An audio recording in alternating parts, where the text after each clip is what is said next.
Hello everyone, welcome my YouTube channel. दोस्तों, अगर आप लोग UP triple S C AGTA यानी कि एग्रीकल्चर टेक्निकल असिस्टेंट एग्जाम की प्रिपरेशन कर रहे हैं तो ये लेक्चर सीरीज आपके लिए बहुत ही ज़्यादा इंपॉर्टेंट साबित होने वाली है। इस लेक्चर सीरीज में हम डिस्कस कर रहे हैं एग्रीकल्चर साइंस के टॉपिक को, जो आपके एग्जाम के लिए बहुत ही ज़्यादा इंपॉर्टेंट साबित होने वाला है। आपको बता दें, इससे पहले हमने एक लेक्चर बनाया था जिसमें हमने आपके इस एग्जाम का इंट्रोडक्शन वीडियो दिया था, जिसमें हमने बताया था किस टॉपिक से कितने क्वेश्चन पूछे जाना है। तो अगर आपने उस वीडियो को नहीं देखा है तो उसको भी आप देख सकते हैं। तो आज हम डिस्कस करने जा रहे हैं इसका पार्ट नंबर 2, जिसमें हम क्रॉप साइंस के टॉपिक को डिस्कस करेंगे और हमारा टॉपिक रहेगा क्रॉप एंड इट्स कैरेक्टरिस्टिक्स, यानी कि फसल और उनकी विशेषताएं या उनके महत्व के बारे में हम डिस्कस करेंगे। तो चलिए स्टार्ट करते हैं। बात करते हैं सबसे पहले फसल विज्ञान यानी कि क्रॉप साइंस क्या होता है। दोस्तों, जैसा कि आपने सुना होगा, कृषि विज्ञान यानी कि आपका एग्रीकल्चर साइंस, तो उसी की एक शाखा है फसल विज्ञान। तो ध्यान रखेंगे, फसल विज्ञान कृषि विज्ञान यानी कि एग्रीकल्चर साइंस की एक ब्रांच है। अब आपसे एग्जाम में ये भी पूछ सकते हैं, एक एक पॉइंट को ध्यान रखना है, एक एक पॉइंट इंपॉर्टेंट है, कहीं से भी क्वेश्चन आपका बन सकता है। तो फसल विज्ञान एक कृषि विज्ञान की ही शाखा है। अब फसल विज्ञान में होता क्या है, तो इसके बारे में आपको ध्यान रखना है। इसमें फसलों की वृद्धि यानी कि जो फसल हम लगा रहे हैं उसकी वृद्धि, विकास किस तरीके से उसका विकास कर सकते हैं, उत्पादन यानी कि उत्पादन में किस तरीके से वृद्धि कर सकते हैं, और देखभाल, इन सब चीज़ों का इसमें अध्ययन किया जाता है। यानी कि इन चीज़ों की इसमें स्टडी की जाती है। जितनी भी हम फसल लगा रहे हैं उनके ग्रोथ, डेवलपमेंट या उसके प्रोडक्शन और उसकी देख रेख का जो स्टडी की जाती है, किसके अंतर्गत, कृषि विज्ञान की जो एक शाखा है फसल विज्ञान, इसके अंतर्गत इसमें ये क्या किया जाता है, इसका अध्ययन किया जाता है। तो ये चीज़, इसके बारे में आप ध्यान रखेंगे। अगली चीज़ है, ये विज्ञान मिट्टी, जलवायु, उर्वरक, कीटनाशक एवं फसल प्रबंधन को समझने में भी मदद करता है। यानी कि ये सारी चीज़ों का अध्ययन करता है कि फसल में किस तरीके से ग्रोथ हो सकता है। जैसे कि मिट्टी के बारे में भी देखा जाता है, किस तरीके की मिट्टी होना चाहिए, किस तरीके की जलवायु होना चाहिए, किस तरीके का उर्वरक यूज़ किया जाना चाहिए, कीटनाशक, जिससे कि फसलों को बीमारियों से बचाया जा सके, फसल प्रबंधन किस तरीके का होना चाहिए। तो इन सारी चीज़ों को की स्टडी इसके अंतर्गत की जाती है। किसके अंतर्गत? क्रॉप साइंस के अंतर्गत, यानी कि जो आपका है फसल विज्ञान, इसके अंतर्गत ये चीज़ें हमें समझना होती हैं। तो ये इंट्रोडक्शन है, इससे हो सकता है क्वेश्चन बनता जाए, लेकिन आपको ये सारी चीज़ें पता भी होना चाहिए। चलिए नेक्स्ट हम बात करते हैं फसल विज्ञान यानी कि क्रॉप साइंस के कंपोनेंट्स यानी कि घटक के बारे में। तो सबसे पहला है फसल उत्पादन यानी कि क्रॉप प्रोडक्शन। तो इसमें क्या होता है, इसमें विभिन्न प्रकार की फसलों की खेती के लिए आवश्यक विधियां एवं तकनीकों का अध्ययन किया जाता है।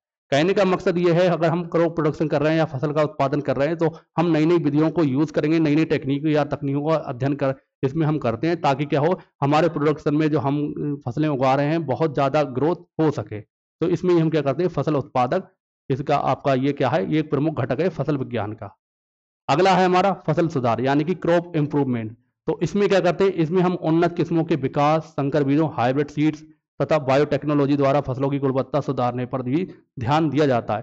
कहने का मकसद ये है, आपको पता है बहुत सारे बीज आजकल उन्नत किस्म के आ गए हैं, जिससे फसल तो बहुत अच्छी पैदावार होती है, उसके साथ ही जल्दी भी और अच्छी तरीके से हो जाती है। जैसे कि आप देखते होंगे, गन्ने की कुछ किस्में ऐसी चल रही हैं, बहुत लंबा उनका गन्ना पैदा होता है और बहुत मीठा होता है, जिससे क्या होता है, किसान का प्रोडक्शन रेट भी बढ़ जाता है। तो इससे किसानों को भी फायदा होता है। तो फसल सुधार यानी कि क्रॉप इंप्रूवमेंट का मतलब ये है कि इसमें उन्नत किस्मों के विकास और संकर बीजें, जो हाइब्रिड सीड हैं, उनका यूज करके फसलों की क्या गुणवत्ता को सुधारा जा सकता है, और कीटनाशक का भी यूज इसमें किया जाता है। अगली चीज है फसल प्रबंधन यानी कि क्रॉप मैनेजमेंट। इसमें क्या होता है, इसमें फसलों के समुचित पोषण, यानी फसलों को किस तरीके का पोषण मिलना चाहिए, जिससे कि उन्हें रोग हैं, किसी भी तरह के रोग हैं या किसी भी तरह की जो बीमारी है उनसे बचाया जा सके। रोग एवं कीट नियंत्रण, मैंने बताया कि रोग और कीट से नियंत्रण होता है। जल प्रबंधन यानी कितनी जल की आवश्यकता है, उसके हिसाब से सारी चीज़ें इसमें हम करते हैं। फसल चक्र का पर भी ध्यान दिया जाता है, यानी कि हर फसल के लिए एक चक्र होता है, एक मतलब एक टाइम पीरियड होता है, उसी के अकॉर्डिंग ही उसको बोया जाता है। तो उस पर भी इसमें क्रॉप मैनेजमेंट के अंतर्गत इन चीज़ों को भी देखा जाता है। यानी क्रॉप मैनेजमेंट को इस तरीके से आप समझ सकते हैं कि किसान ने जब बोएगा किसी भी फसल को, और बाजार तक, यानी कि बाजार तक बेचने तक, सारी चीज़ों को इसमें अध्ययन करना होता है। यानी ये सबसे इंपॉर्टेंट घटक इसको मान सकते हैं, फसल प्रबंधन यानी कि क्रॉप मैनेजमेंट। चलिए अब हम बात कर लेते हैं फसल क्या है। अब आपने ये तो समझ लिया, अगर आपको, वैसे तो आप सब जानते ही होंगे फसल क्या है, लेकिन अगर आपसे कोई डेफिनेशन के तौर पर पूछे फसल क्या है, या इस तरीके का कोई क्वेश्चन बन जाए कि फसल क्या है, तो हमारा पॉइंट है फसल क्या है या व्हाट इज अ क्रॉप। जैसा कि आप देख सकते हैं, ये फसल आपके सामने दिख रही है इमेज में, लेकिन अगर आपसे कोई इसकी डेफिनेशन पूछे या इसकी परिभाषा पूछे तो इसका मतलब क्या होगा, तो आपको ध्यान रखना है वे सभी पौधे जिन्हें किसान एक निर्धारित अवधि में बड़े पैमाने पर उगाता है फसल कहलाता है। यानी बहुत सारे पौधे होते हैं, जैसे मान लो गेहूं का ही पौधा है तो एक पौधा तो नहीं उगाता है। जब बहुत सारे पौधे मिल जाएंगे तो ये क्या एक फसल के रूप में बन जाएंगे। तो किसान क्या एक निर्धारित अवधि पर यानी एक टाइम पीरियड पर ही वो इसकी उगाई करेगा, यानी एक तरीके का बोएगा। तो उसे क्या कहेंगे, हम बड़े पैमाने पे से उगाएंगे और एक टाइम पीरियड पर ही इसे क्या करा जाएगा, उगाया जाएगा। तो इसी को हम क्या कहते हैं, फसल कहते हैं। एक ग्रुप में बहुत सारे पौधों को उगाने की प्रक्रिया एक निर्धारित टाइम पीरियड पर, तो उसी को हम क्या कहेंगे, फसल कहेंगे। तो फसल की डेफिनेशन आई होप आपको क्लियर हुई होगी कि बहुत सारे ग्रुप में जब हम पौधों को उगाते हैं तो वो एक फसल के रूप में कहलाती है। फसलों का उपयोग भोजन, तो आपको पता है फसल का उपयोग भोजन के लिए तो होता ही है, जैसे चावल है, गेहूं है, इन तेल वगैरह हैं, सारी चीज़ें ये हम खाने पीने में यूज़ करते हैं। इसके अलावा चारे, अब ऐसा नहीं है कि सारी फसलें इंसान खाएगा ही, बहुत सारी जानवर वगैरह भी खाते हैं, जैसे कि चरी है, बरसीन है, ये सब कौन खाते हैं, ये जानवर वगैरह के लिए होती है। इसके अलावा फसलों से वस्त्र बनते हैं। अब ऐसा बहुत सारे लोगों के माइंड में ये चलता है जितनी भी फसलें होंगी सब खाने में यूज़ होंगी, तो ऐसा बिल्कुल भी नहीं है। फसलों का अलग अलग अपना यूज़ होता है कि आपको जानते होंगे, बहुत सारी फसलों से केवल दवाइयों का यूज़ बनता होता है, बहुत सारी फसलों का कपड़े वगैरह बनते हैं। तो इसमें लिखा भी है वस्त्र उद्योग एवं आर्थिक लाभ। बहुत सारी चीज़ें ऐसी हैं कि हम उन्हें केवल आर्थिक लाभ यानी बेचने के मकसद से ही क्या करते हैं, उनकी पैदावार करते हैं। जैसे कि जूट है, जूट वैसे तो किसी काम में नहीं आता, लेकिन हम उसे बेचकर बहुत सारा आर्थिक लाभ यानी कि बहुत सारा पैसा अर्जित कर सकते हैं। तो ये चीज़ भी आप इसके बारे में ध्यान रखेंगे। फसलों का उपयोग भोजन, चारे, वस्त्र उद्योग और आर्थिक लाभ के लिए किया जाता है। आई होप ये पॉइंट आपको पूरी तरीके से क्लियर हुआ होगा। बात करते हैं फसलों के लक्षण। तो फसलों के लक्षण क्या होंगे, सबसे पहला क्या है, वृद्धि एवं विकास।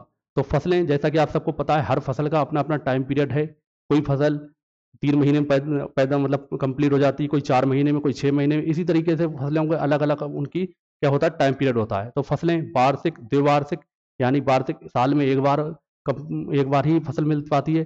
कोई फसलें ऐसी हो द्विवार्षिक यानी कि एक साल में 2 बार मिलती है। कोई फसल ऐसी होती है बहुवर्षीय हो सकती हैं, यानी एक साल से ज़्यादा टाइम लग सकता है। तो इसको ध्यान रखेंगे, अलग अलग फसलों के लिए अलग अलग तरीके से वृद्धि और विकास होता है। तो ये चीज़ भी आप इसके बारे में ध्यान रखेंगे। अगला है जलवायु अनुकूलन। कुछ फसलों के लिए अधिक नमी, अब इन चीज़ों का भी बहुत ज़्यादा फर्क पड़ता है। कुछ फसलों में कि पानी की कमी ज़्यादा होती है, किसी को पानी के लिए ज़्यादा ज़रूरत होती है। तो अपनी अपनी हिसाब से सारा कुछ होता है, यानी कुछ फसलें अधिक नमी में, कुछ शुष्क जलवायु में उगती हैं। तो ये चीज़ ध्यान रखेंगे। जैसे कि धान है, धान को बहुत ज़्यादा पानी की ज़रूरत पड़ती है, तो ये भी आप ध्यान रखें। गेहूँ है तो पानी की ज़रूरत कम पड़ेगी। तो जलवायु अनुकूलन अलग अलग फसलों के लिए अलग अलग तरीके से होता है। नेक्स्ट है मिट्टी की आवश्यकताएं। तो भिन्न भिन्न फसलों के लिए विभिन्न प्रकार की मिट्टियाँ उपयुक्त होती हैं।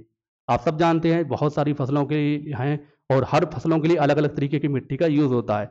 जैसे कि चावल के लिए जनरली चिकनी मिट्टी का यूज़ बहुत ज़्यादा किया जाता है, चिकनी मिट्टी के लिए मानी जाती है। जैसे गेहूँ है, गेहूँ, तो गेहूँ के लिए कौन सी मिट्टी उत्तम मानी जाती है, दोमट मिट्टी। इसी तरीके से कपास है, कपास के लिए काली मिट्टी। अलग अलग तरीके की फसलें होती हैं, अलग अलग तरीके की मिट्टियाँ उनके लिए मतलब अलग अलग फसलों के लिए अलग अलग मिट्टी का यूज़ किया जाता है। तो ये चीज़ भी आप इसके बारे में ध्यान रखेंगे। अगला पॉइंट है पोषक तत्वों की आवश्यकताएं। बहुत सारे जो फसलें हैं अलग अलग तरीके के पोषक तत्वों का यूज़ किया जाता है, जैसे कि नाइट्रोजन है, फॉस्फोरस है, पोटास है। ये सब आवश्यक पोषक तत्व हैं जो फसलों के लिए अलग अलग तरीके से विकास करते हैं। किसी के लिए नाइट्रोजन की अधिकता ज़रूरत है, किसी के लिए फास्फोरस की ज़्यादा ज़रूरत होती है, किसी को पोटास की ज़्यादा ज़रूरत होती है। अलग अलग फसलों के अपनी अपनी आवश्यकता के अनुसार पोषक तत्वों की ज़रूरत होती है। अगली चीज़ की अगर हम बात करें, कीट एवं रोग प्रतिरोध, यानी फसलों को कीटों एवं रोगों से बचाने का उपाय किया जाता है। तो जैसे बहुत सारी फसलों को रोग जल्दी लग जाता है, कुछ फसलें ऐसी होती हैं कि उन्हें रोग जल्दी नहीं लग पाता है, या अलग अलग तरीके से अलग अलग जब इन्हें डिटेल में पढ़ेंगे तो और अच्छी तरीके से इन चीज़ों को समझेंगे। अब इनके चैप्टर अलग अलग दे रखे हैं आपके एग्जाम के लिए, तो इन्हें और भी हम डिटेल में पढ़ने वाले हैं। अभी आपको एक ओवरव्यू दे रहा हूँ जिससे आप आसानी से समझ पाएंगे। अगला है उपज एवं उत्पादन। उच्च उत्पादन देने वाली किस्मों का विकास, यानी आपको मैंने अभी बताया था कि संकर बीज का यूज़ करके, जैसे कि गन्ने की मैंने एग्जाम्पल आपको दिया था। कुछ गन्ने आजकल बहुत अच्छी किस्में आ रही हैं जिनसे काफ़ी लंबा और मोटा गन्ना पैदा हो रहा है, जिससे किसान का जो प्रोडक्शन रेट बहुत ज़्यादा बढ़ रहा है। तो बहुत ज़्यादा रस होगा, बहुत ज़्यादा उसमें वजन होगा, तो किसान को उससे आर्थिक लाभ बहुत ज़्यादा हो रहा है। तो उपज एवं उत्पादन यानी कि उच्च उत्पादन वाली किस्मों का विकास किया जा रहा है। तो ये फसलों के सारे लक्षण हैं, इन सबको आप ध्यान रखेंगे। चलिए आगे देखते हैं। तो जैसे कि अब मैं आपको बताऊं क्वेश्चन इस तरीके से इसमें कैसे तरह पूछ जाएंगे। जैसे कि आपसे पूछ लें फसल विज्ञान यानी क्रॉप साइंस का अध्ययन किससे संबंधित है, तो आप बता सकते हैं फसलों की वृद्धि के लिए विकास और उत्पादन प्रबंधन से संबंधित है। तो इसमें ऑप्शन हमारा सी करेक्ट हो जाएगा। तो इस तरीके के क्वेश्चन आपको एग्जाम में देखने को मिल सकते हैं। अभी मैं आपको एक ओवरव्यू दे रहा हूँ, एक कह सकते हैं एक पेज बना रहा हूँ। अभी मैं बहुत ज़्यादा लंबे लेक्चर नहीं ले रहा हूँ। अभी आने वाले टाइम में लाइव क्लासेस भी चलेंगी और पूरी तरीके से हम सारा टॉपिक जो आपका एग्जाम 2 महीने जितने भी आपको टाइम लगेगा, उससे पहले हम सब कुछ कवर करने वाले हैं। तो आप इस चैनल से जुड़े रहें और दूसरे लोगों को भी जोड़ लें ताकि हमें और भी अच्छा लगे। बहुत सारे लोग जुड़ेंगे। जिस तरीके से हमने होम्योपैथिक फार्मेसी से एग्जाम के लिए तैयारी कराई थी, बहुत सारे लोगों के अच्छे मार्क्स आ रहे हैं। तो इसी तरीके से हम पूरी कोशिश करेंगे, बहुत जो हमारे चैनल से जुड़े रहेंगे अच्छे मार्क्स लेकर आएंगे। और सबसे खास बात यह है, इसके लिए पूरी तरीके से बुक रेडी हो चुकी है। मार्केट की सबसे बेस्ट बुक इसके लिए हमारी टीम द्वारा तैयार की जा रही है। तो इसको भी आप परचेस कर लेंगे। अभी नहीं, अभी तो टाइम लग रहा है, उसे पूरी तरीके से अभी प्रूफिंग चल रही है, कहीं कुछ गलत है उसको चेंज किया जा रहा है।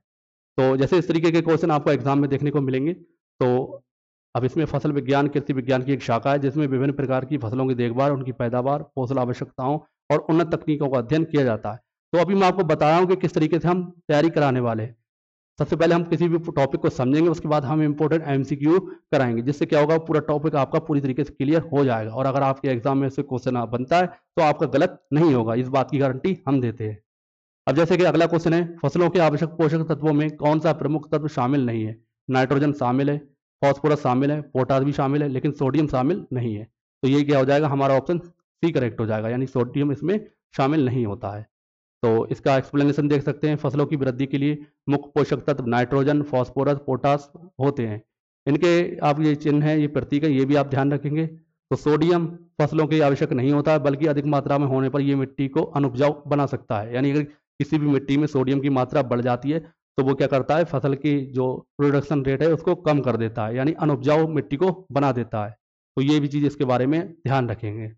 तो अभी हमने बहुत ज़्यादा लंबे लेक्चर नहीं ले रहे हैं, बस आपको ये बता रहे हैं किस तरीके से हम तैयारी कराने वाले हैं। बस आप लोगों से मेरी छोटी सी रिक्वेस्ट है, ज़्यादा से ज़्यादा लोगों को इस चैनल से जोड़ें ताकि वो अपनी तैयारी को बेहतर ढंग से कर सकें। आप एकदम प्रैक्टिस सेट लगाना ना स्टार्ट कर दें, आपका कॉन्सेप्ट पूरी तरीके से क्लियर नहीं हो पाएगा, क्योंकि प्रैक्टिस सेट में जो अगर आप लगाएंगे तो उससे आपका एक ही क्वेश्चन कवर होगा। लेकिन अगर आप थ्योरी और कॉन्सेप्ट को क्लियर कर लेंगे तो उससे रिलेटेड 10-12 क्वेश्चन इधर उधर से बच के भी आ जाएंगे, तो आप आसानी से कर लेंगे। तो आज का वीडियो में हम इतना ही रहने देते हैं। और हाँ, एक चीज़ बता दूं, ये हमारी टेस्ट सीरीज हमने स्टार्ट कर दी है UP triple SC AGT exam के लिए। ये आपको हमारे एप्लीकेशन पर मिल जाएगी। इसका पहला टेस्ट सभी के लिए फ्री है, आप चाहकर दे सकते हैं उस टेस्ट को। फिर उसके बाद आपको लगता है अगर परचेस करना चाहिए तो परचेस कर सकते हैं। 111 रुपये की है। इसमें आपको कंप्यूटर के क्वेश्चन, यूपीजी के क्वेश्चन और आपके कृषि विज्ञान के क्वेश्चन देखने को मिलने वाले हैं। तो इसको आप चाहें तो परचेस कर सकते हैं। एक टेस्ट फ्री है, वो तो आप जाकर दे ही सकते हैं, फ्री वाला। आप एप्लीकेशन को इंस्टॉल करेंगे, उसका लिंक आपको डिस्क्रिप्शन बॉक्स में मिल जाएगा। और इसके साथ ही हमारी कंप्यूटर की बुक अगर आपको लेना है तो आप हमें व्हाट्सएप पर मैसेज कर सकते हैं या एप्लीकेशन पर भी आप इसका ऑर्डर दे सकते हैं, या आपको होम डिलीवरी कर दी जाएगी। इसकी प्राइस 369 रुपये है, डिलीवरी चार्ज लगा के। तो इस लेक्चर में आज इतना ही रहने देते हैं। आने वाले लेक्चर में हम और डिटेल में चीज़ों को देखेंगे। तो मिलते हैं दोस्तों हम अगली वीडियो में। तब तक के लिए जय हिंद, जय भारत।